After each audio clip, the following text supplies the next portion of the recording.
Queridos companheiros do Núcleo Espírita Chico Xavier, aqui do Anil, no Rio de Janeiro, é com muita alegria que estou aqui de volta para conversar um pouco com vocês e com todos aqueles que nos assistirem em outro momento sobre o Evangelho segundo o Espiritismo, capítulo 6, o Cristo Consolador. Mas antes, vamos pegar aqui umas falas de Chico Xavier sobre o Consolador Prometido, né? Do livro Na Hora do Testemunho, lição 10. O Espiritismo, no panorama atual do mundo, é realmente aquele Consolador prometido por Jesus à humanidade. Porque quantos deles se aproximam com devotamento à verdade, encontram recursos para a resistência íntima contra qualquer perturbação. É importante que a gente se ligue nisso, né? Porque estamos num momento precisando dessa resistência íntima contra tudo que está se passando em torno de nós, certo? É bom, uma frase para a porta de geladeira, como diziam os meus antigos familiares. Vamos fazer a nossa prece. Querido Mestre Jesus, amigo de todas as horas, o nosso Consolador real, inicial, que mandou para todos nós e manda essas vibrações de luz, de paz, de fortalecimento, de entendimento à verdade, que exemplificou para que a gente tivesse o caminho, a verdade, a vida, né? A vida real do Espírito imortal. Que possamos nos sentir abraçados por esses amigos espirituais, esse grupo querido, do grupo amado Chico Xavier, no Rio de Janeiro, mas também de todos os nossos amigos espirituais, não só da Casa de Leon Denis, a qual pertencemos, mas também de tantas casas do bem que estão sempre à busca da verdade, à busca desse reforço íntimo, dessa força interior, dessa fé, para que a gente possa, na verdade, caminhar nessa transição do planeta Terra de provas e expiações para a regeneração. Continue nos auxiliando, nos orientando, nos amparando, e que os nossos anjos de guarda estejam sempre fortalecidos conosco, com as nossas atitudes no bem, que possamos estar sempre também voltados para ouvi-los, intuindo as suas orientações, as suas inspirações para a nossa caminhada ser cada vez mais uma caminhada de progresso moral, de evolução como espírito imortal. Graças a Deus. Cristo Consolador. Como será que ele nos consola, gente? Bem-aventurados os aflitos, né? Através das bem-aventuranças, será? Que as bem-aventuranças, na verdade, nos trazem essa, vamos dizer, essa inspiração, essa bênção, esse conjunto de bênçãos, né? São declarações de bênçãos, mas sempre tem como base uma virtude. Já notaram isso? Engraçado que a gente fala, às vezes, no automático, o Sermão do Monte, e esquece de perceber quando ele diz bem-aventurados aflitos. E quando ele fala bem-aventurados aflitos, tem em nós, né, já hoje, o estabelecimento da justiça das aflições, das causas anteriores, das atuais, das aflições. O bem, saber o bem e o mal sofrer, nós temos que entender isso e saber bem e não sofrer. O mal que é o remédio. Que a felicidade não é deste mundo, né? E que há tormentos voluntários, e que a verdadeira desgraça nem é aquilo que estamos passando, com várias dificuldades materiais. Esse entendimento dessa aflição nos requer, na verdade, compreensão maior, né? Que o Cristo consola com seus exemplos, quando isso nos traz e quando futuramente nos traz maior a compreensão a doutrina espírita. Porque bem-aventurados que têm puro coração. Então, há uma declaração de bênçãos, mas tem que haver uma virtude, né, já conquistada. Tem que ter essa base, o coração puro. Nada é jogado sem haver um movimento interno, interior de cada um de nós nessa busca da bem-aventurança. Mansos e pacíficos, eu tenho que aprender a ser manso e pacífico. Hoje nós estávamos estudando no Encontro de Jesus no Centro Espírita Leon Denis, que está online também, sobre essa mansidão e o que é ser pacífico. Né? Bem-aventurados que são misericordiosos, temos que entender isso para ter a bem-aventurança. Então, esse entendimento também do Cristo Consolador, através dessa consolação das bem-aventuranças, requer, né, o entendimento maior de nossa ação como espíritos imortais no planeta. Por isso que diz lá, vinde a mim, todos vós que estáis aflitos, e eu vos aliviarei. Tomai sobre vós o meu jugo e aprendei de mim, que sou manso e humilde de coração, e achareis repouso para vossas almas, porque o meu jugo é suave e o meu fardo é leve. Ai, meu Deus, meu jugo é suave. Não está sendo suave para mim, não. O fardo também não. Mas o que é jugo? Como é que a gente entende esse fardo? Como é que a gente carrega tudo isso? Quando a gente pesquisa um pouco sobre o que é jugo é submissão. Mas não é aquela submissão, né, da gente, tudo está certo. Não é essa submissão, não é essa obediência. Né? Jugo, na verdade, tem muitos falam, né? É a canga, aquela canga que bota nos olhos dos animais para eles olharem só para frente. Aí parece que você não pode ter reflexão, nem ter questionamentos, nem olhar em torno, você só vai ali sem questionar. Mas não é bem assim. Porque jungo, para o Antigo Testamento, no Velho Testamento, é um símbolo realmente de servidão, mas também de unificação, gente. Pois é o nome de uma peça feita de madeira, aquela de madeira, não é aquela que coloca aqui, não, nos animais, é uma peça de madeira, né, que é utilizada para unir dois animais, que não pode um mais para frente nem outro mais para trás, eles têm que haver ali uma conjugação de caminhadas. Passam assim a andar no mesmo compasso, na mesma direção, porque um não pode ir para a direita, outro ir para a esquerda, que aquela trave os segura. Eles são obrigados a trabalhar em conjunto, em equipe.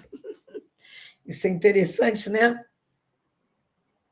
Também existe assim, uma visão geral de jugo na religião, que pode ter significar a opressão de uma pessoa que a pessoa carrega quando está dominada por seus próprios problemas. Mas jugo no Novo Testamento, Jesus traz esse lenitivo, que é uma submissão para auxiliar uma caminhada com disciplina. Há uma outra perspectiva nessa palavra, que para muitos é pesada, né? É uma palavra que traz assim, fardo, um jugo, aquela coisa. Então, quando a gente vê, né, que isso serve para manter uma caminhada com disciplina, uma submissão, uma escolha, uma direção, um trabalho em conjunto, né? O saber estar junto, a convivência para um objetivo comum,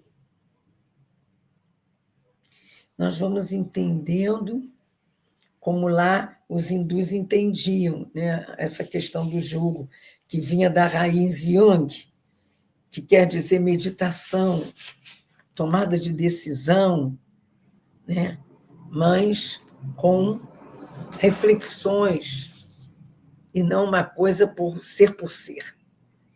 E aí a gente entende, quando está aqui no capítulo 6, que Jesus coloca uma condição para a assistência, para a felicidade, para o fardo ser leve, todas as misérias serem vistas de outro jeito.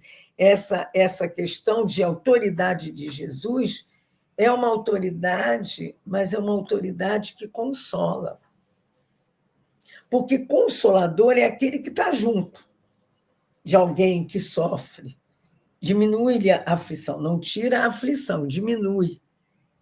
Então, o Cristo que está junto sempre de nós, é porque ele está junto de nós, aos aflitos, para amparar, para diminuir, para atenuar nossa questão, nossa vivência, nossas situações, mas não para retirá-las, porque a dor, a aflição é necessária para a nossa clareza espiritual, para a nossa reeducação como espíritos. Por isso que bem-aventurados os aflitos, pois deles serão reino dos céus, mas vinde a mim, é um convite. Quando ele diz assim, vinde a mim, então ele está convidando. E como a gente vai até ele? Como a gente aceita esse convite? Se revoltando? Como? Obedecendo sem pensar? Deixando a vida levar? Como é que a gente vai a ele? Como a gente traz ele para nós? Aí a gente lembra lá do Livro dos Espíritos, né? Se a gente estivesse aqui num chat de bate-papo, vocês poderiam me dizer logo, Vera, através da oração, através do trabalho no bem, não é? Porque lá no Livro dos Espíritos, na 649 do Livro dos Espíritos, nada como a tecnologia para nos favorecer, nós vamos ler aqui o que traz para nós a 649 do Livro dos Espíritos. Vamos lá. Em que consiste a adoração? É a elevação do pensamento a Deus. Deste, pela adoração, aproxima o homem a sua alma. Então, vendo, na elevação do pensamento a Deus, e deste pensamento, por essa forma de adoração, aproxima-se o homem, sua alma, né? Esse ato de concentrar a mente, esse ato, a alma em Deus, permite essa aproximação com esse movimento da alma. Na 67, não é 673, não, 663 do Livro dos Espíritos, tem algo também da lei de adoração que é interessante. Então, a gente também vai lembrar, 663 do Livro dos Espíritos. E lá está assim para nós. Podem as preces, essa oração, que por nós mesmos fizermos, mudar a natureza das provas que estamos passando? Veja bem, por quê? Ele diz aqui, as preces que fazemos por nós podem modificar a natureza das nossas provas, desviar, amparar, auxiliar, mas nunca retirar a prova. Porque a aflição faz parte desse contexto de procedimentos nossos como espíritos imortais no passado, causas anteriores, ou mesmo no presente. E para se reconduzir, né, ao jugo, né, a um jugo que nos faz caminhar lado a lado, com o entendimento da doutrina do Cristo, que nós não entendemos direito, e aí houve a necessidade do Consolador prometido. E aí está lá em João. Se me amais, observai meus mandamentos, fazer a nossa parte. E eu rogarei a meu Pai, e ele vos enviará um outro Consolador. Quer dizer, ele já era o Consolador e outro viria, para que fique eternamente convosco, o Espírito de verdade, que o mundo não pode receber porque não o vê e porque não o conhece. Né? A gente não estava preparado ainda. Mas ele diz lá, o Pai enviará em meu nome, vos ensinará todas as coisas e vos fará recordar tudo o que lhe vos tenho dito. Por isso é que a gente vê, né? Eu não vou entrar aqui na discussão do que é o Espírito de verdade, né?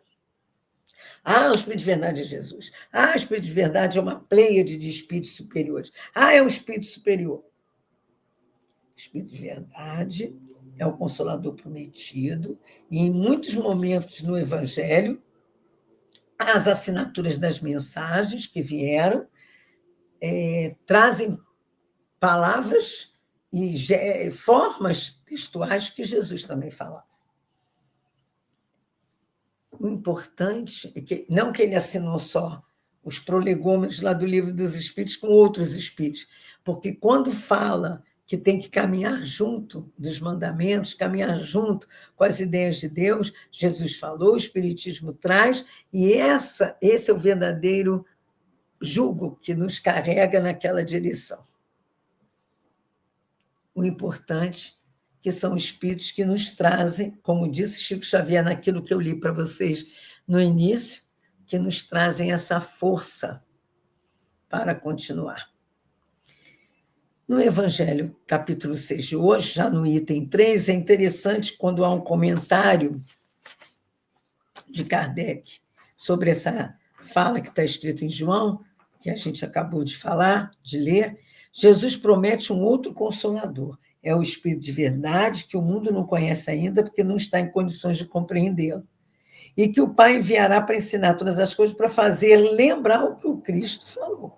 Portanto, se o Espírito de verdade deve vir mais tarde a ensinar todas as coisas, é porque o Cristo não as disse todas. E se ele vem lembrar o que Cristo ensinou, é que suas palavras foram esquecidas ou mal compreendidas. Não havia condições nem de conhecimento básico científico, nem de vida, nem de moralização de nós como espíritos naquela época, de compreender, tanto que mandamos crucificá-lo, né? Junto com outros companheiros que estavam fora das leis dos homens. O Espiritismo vem, na época determinada, cumprir a promessa do Cristo, desculpe. O Espírito de verdade preside ao seu estabelecimento. Se ele preside, pode ser que seja uma pleiade, como está lá no Livro dos Espíritos, de espíritos superiores, como está no livro A Caminho da Luz, né? Que é na de espíritos crísticos, e que um veio à Terra, alguém ficou governando o planeta, vocês não acham? Se Jesus é o governador do planeta e teve que vir à Terra, alguém ficou tomando conta de tudo, porque há um trabalho em equipe, né? O que importa é o objetivo e chegarmos a ele. Os nomes, eles não se preocupam mais com isso. Nós é que temos essa mania, né?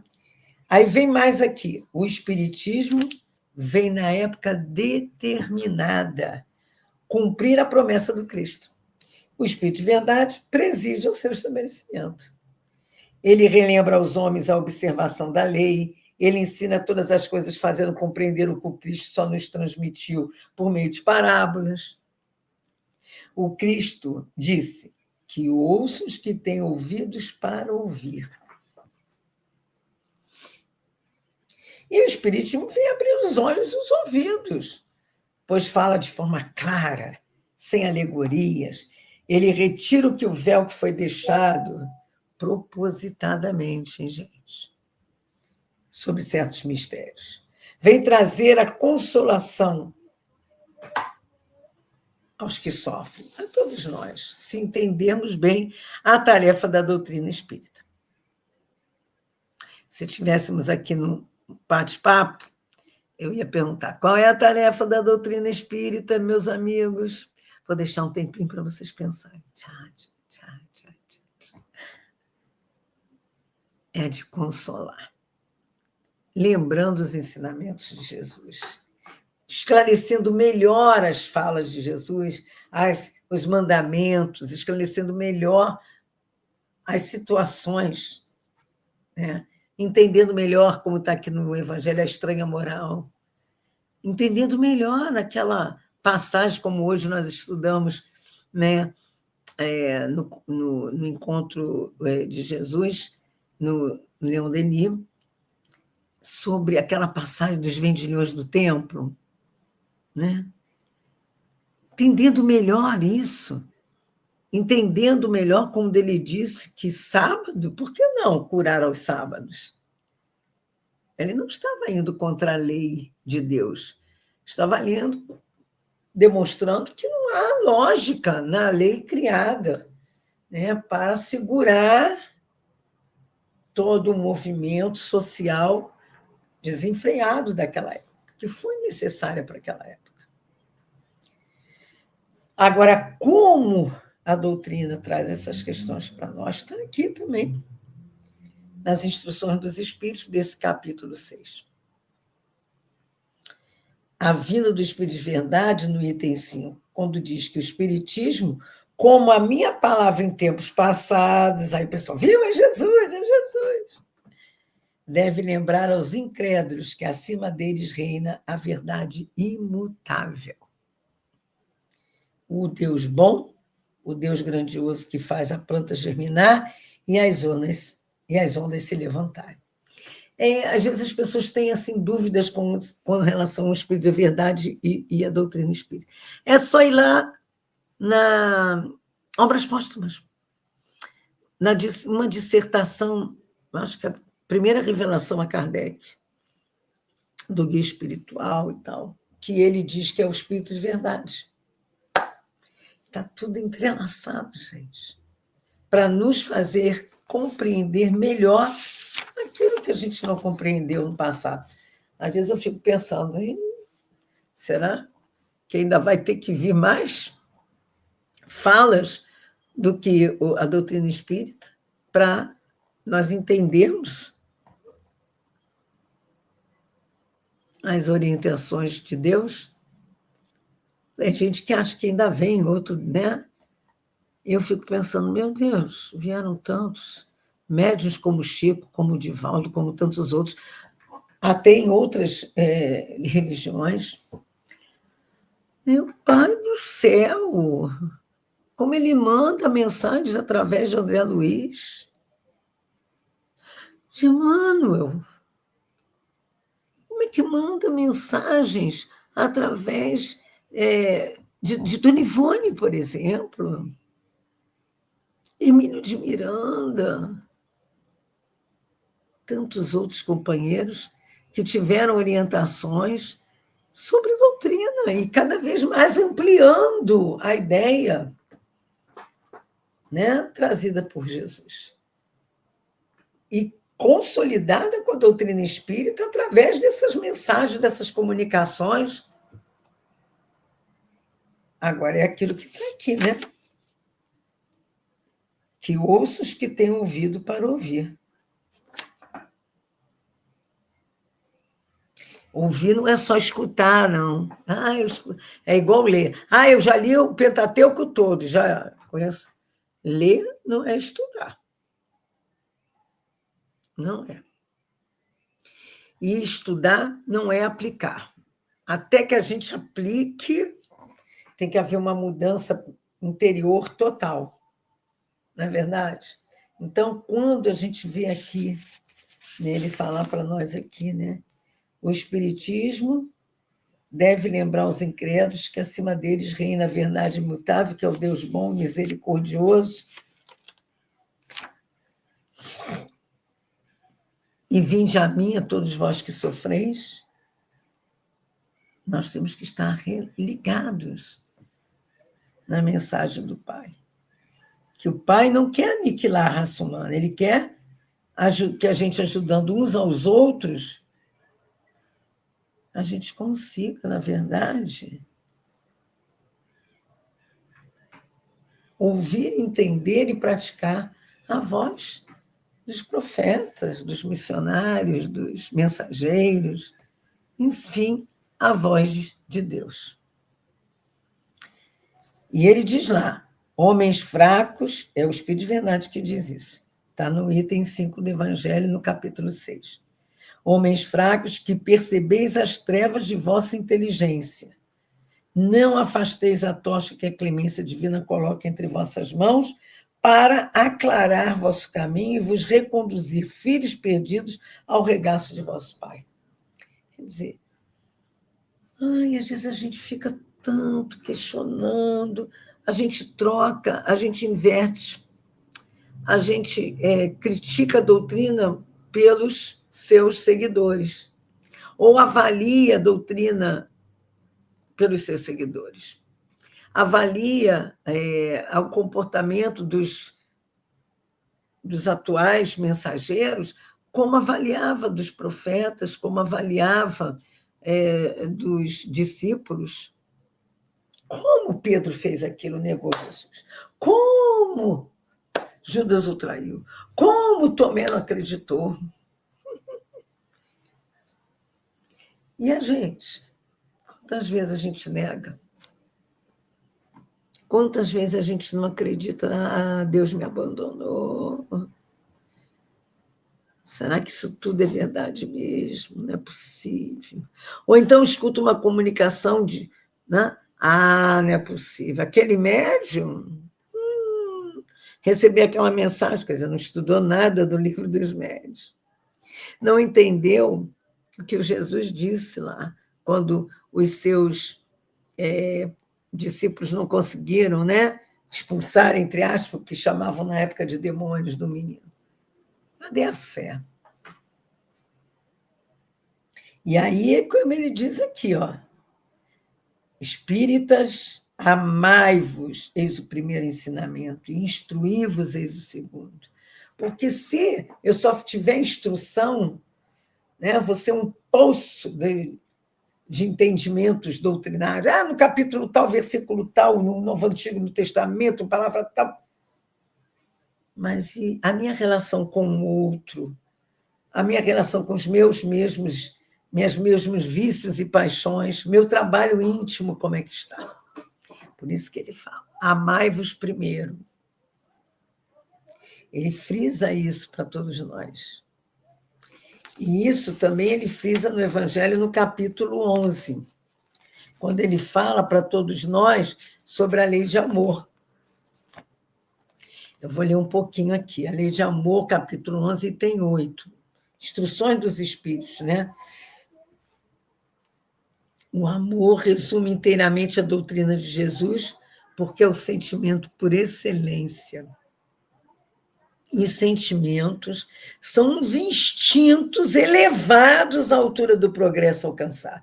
Quer dizer, o sentimento que eu possa ter não é igual ao do outro, porque a minha parte de instinto materializado tem que estar moralmente trabalhado ao ponto de eu entender de outra forma a situação. Que o outro pode ainda não ter entendido mais que eu ou menos. Estamos em graus diferentes, mas estamos com o mesmo jugo leve, nos carregando para o mesmo caminho, mesmo com os fardos de cada um. Numa família, a gente vê muito isso, né? Às vezes, ninguém entende a nossa postura perante as coisas que a gente vê na televisão. Digo, troca, isso não faz bem. Para que isso? Não vou mudar a situação. Alienada, tu está com essa doutrina. Não, eu estou vendo de outro ponto de vista. Eu só vou me sentir invadida por algumas informações em que eu possa trabalhar e auxiliar de outra forma. Agora, aquelas que só trazem coisas difíceis de se aceitar, é só na oração. Só, como se fosse pouco. É a oração por nós, pelos aqueles que estão praticando, envolvidos naquele ato, pelo planeta. Agora, eu sinto.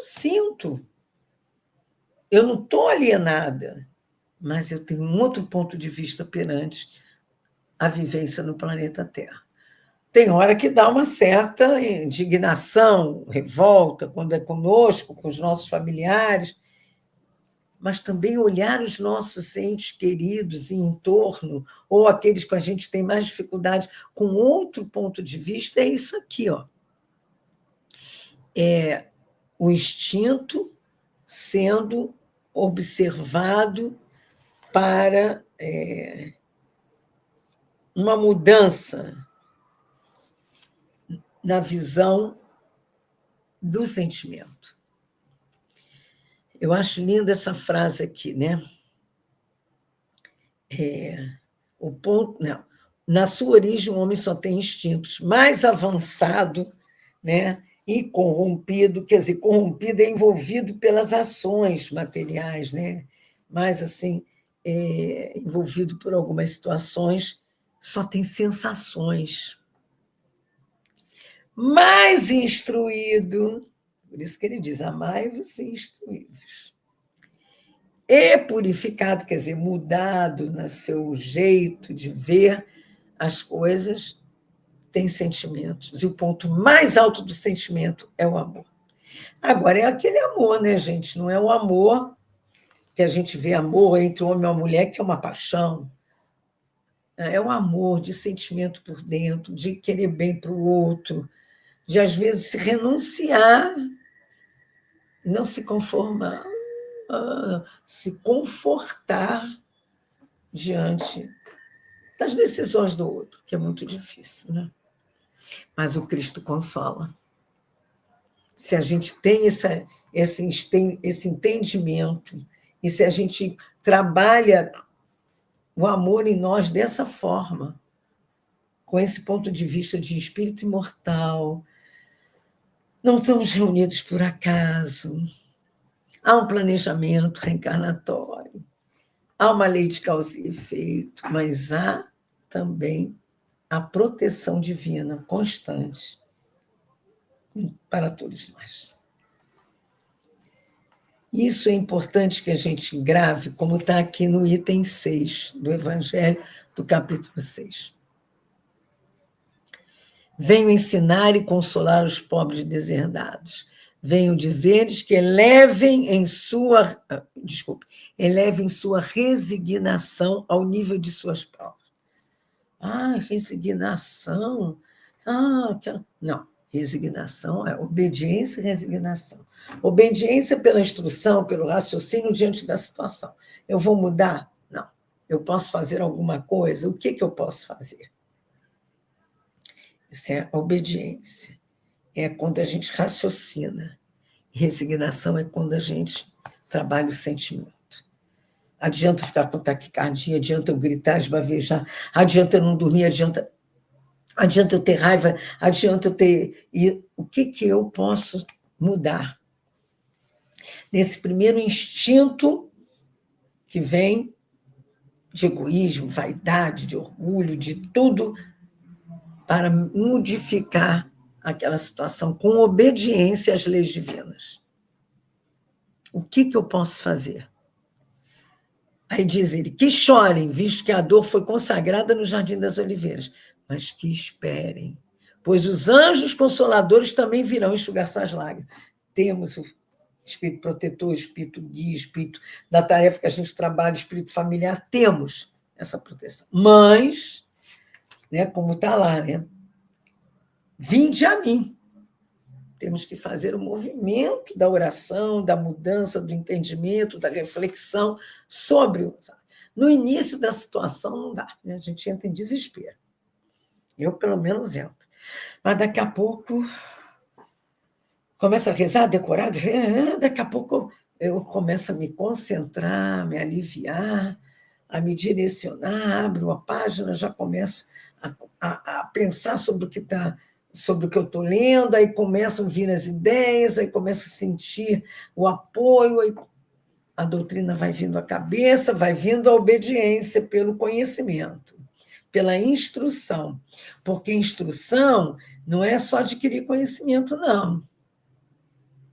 É adquirir conhecimento para que esse conhecimento seja saudável e nos favoreça a vivência no bem no dia a dia. Senão, não vai levar muito. É essa ideia que a gente tem que ter, sem perder o caminho. Quando ele diz aqui, ó, trabalhadores, arai o vosso campo, recomeçai no dia seguinte a rude jornada da véspera. Né? Então, veja só, uma coisa que não deu certo agora pode dar depois. Então, vamos arar, vamos trabalhar para que dê. Nada se perde no reino do vosso Pai, e vossos esforços, vossas misérias, formam um tesouro que deve vos tornar rico nas esferas superiores, onde a luz substitui as trevas. É a dor empurrão, né? Tem a dor empurrão, tem a dor resgate, tem a dor provação. Mas planeta de provas e expiações, ainda estamos nessa necessidade. Ou com essa necessidade, talvez seja assim o melhor. Mas tem lá, em verdade vos digo, aqueles que carregam seus fardos e que assistem aos seus irmãos são meus bem-amados. Aprendei com a preciosa doutrina que acaba com o erro das revoltas e que vos demonstra o objetivo sublime da prova humana. Há um objetivo. Há um objetivo. Porque ser consolado é ser aliviado, mas pela verdade. Ser consolado requer essa obediência, essa resignação. Ser consolado é ser confortado, mas não acomodado. Não conformado numa aceitação assim, vamos dizer, passiva, e sem qualquer entendimento. Ser consolado é esse movimento ativo, né, da busca, da gente buscar algo que nos seja mais favorável, que nos seja mais educativo naquele momento, para nós e para quem está em torno de nós. É isso que a gente tem que aprender no dia a dia. Por isso que ele diz aqui, ó, que a impiedade, a mentira, o erro, a incredulidade sejam extirpados de vossas almas doloridas. São monstros que se saciam com vosso sangue mais puro e que vos provocam chagas quase mortais. Nós temos que lutar contra isso. Essa luta é individual. É aquela história que Paulo diz, né? Todas as coisas são lícitas, mas nem todas nos convêm. E é muito difícil, na hora, discernir sobre isso. Mas a gente já tem condição, com a doutrina espírita, com esse Cristo Consolador prometido em nossas vidas, de fazer essa.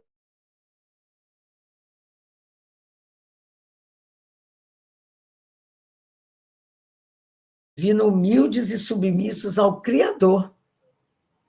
Mas essa submissão que a gente viu aqui, não é uma submissão sem raciocínio ou se sentindo ali preso àquilo. Ah, se eu não fizer isso, Deus... Ah, porque... Não, não é isso. Olha só. Amai e orai, sede dóceis aos Espíritos do Senhor, invocai-o do fundo do coração. Então ele vos enviará seu Filho bem-amado para vos instruir, para vos dizer essas palavras de verdade. Eis-me aqui, venho até vós porque me chamaste. Vinde a mim. Deus consola, mas não tira a aflição. Ele consola os humildes. Né? E dá força aos aflitos. Mas a gente tem que saber pedir, né? E seu poder cobre a terra. E por todo lado, de cada lago, ele colocou um bálsamo que consola, que a gente não percebe.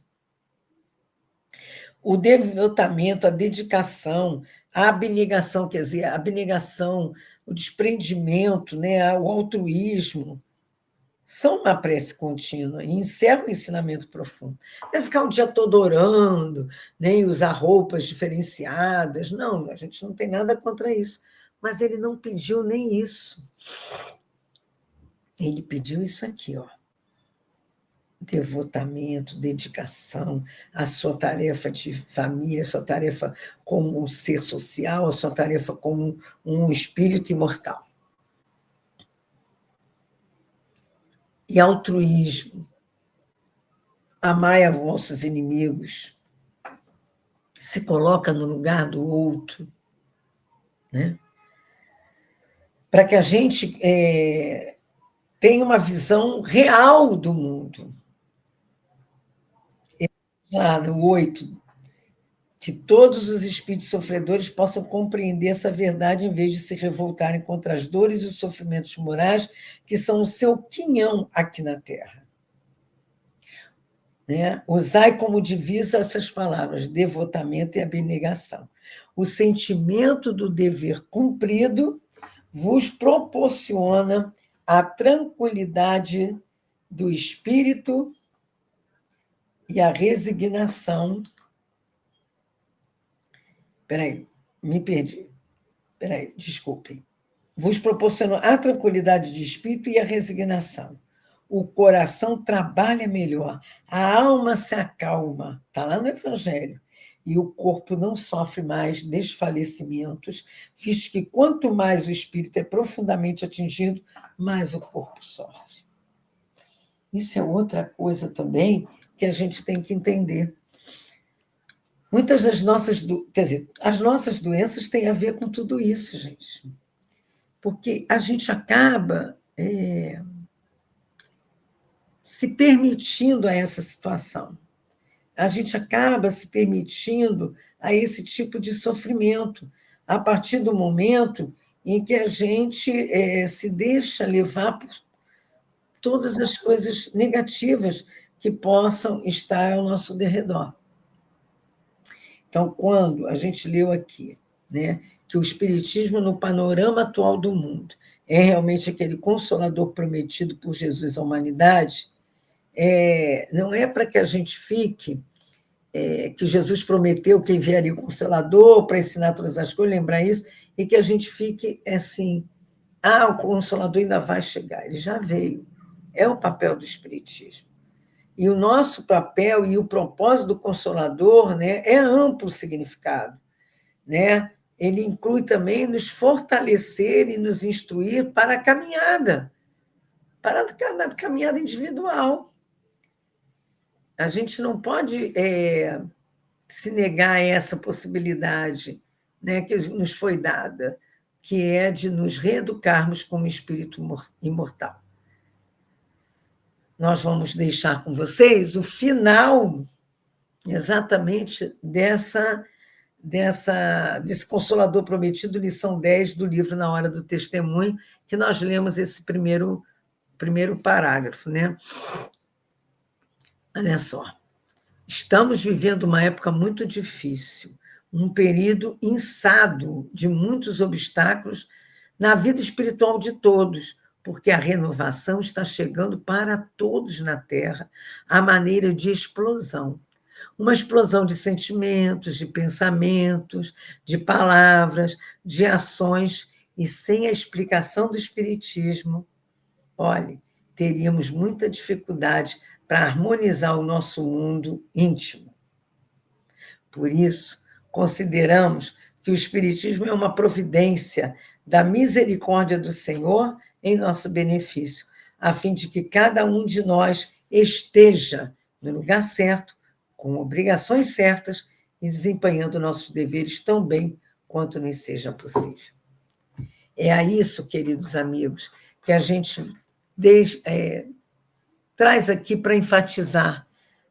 Não é fácil, mas não é impossível.